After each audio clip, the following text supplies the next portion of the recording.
تاجدار صداقت رضی اللہ تعالیٰ عنہ فرمایا لقرابت رسول اللہ صلی اللہ علیہ وسلم حب الیہ من قرابتی، فرمایا انی محبت میں نو اپنے گھر والیاں نال نہیں جنی محبت میں نو امام الانبیاء صلی اللہ علیہ وسلم دے گھر والیاں نال۔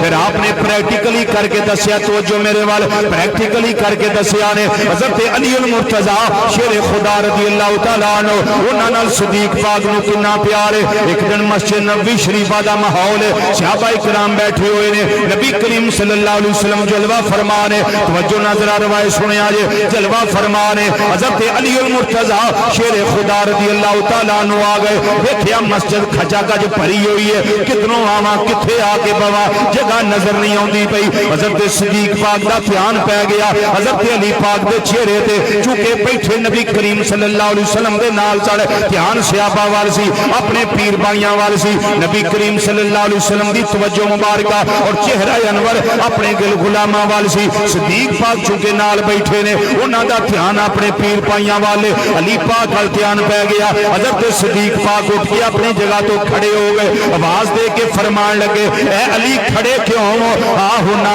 اجلس یا ابو الحسن۔ حضرت صدیق پاک اٹھ کے سائٹ پہ ہو گئے، فرمایا اے ابو الحسن یعنی علی المرتضی کھلوتے کیوں ہو؟ آجو میرے علی جگہ تے آ کے بیٹھ جاؤ، آجو میرے والی جگہ تے آ کے بیٹھ جاؤ۔ حضرت صدیق پاک نے جدوں ایک گل کی تھی، صحابہ دا دھیان پہ گیا، علی آ رہے نے، انہوں نے جگہ دیتی، علی پاک سامنے آئے نے، جدوں قریب آئے نے صدیق پاک سائڈ پہ ہو گئے، جگہ بن گئی، حضرت علی پاک بہ گئے نے۔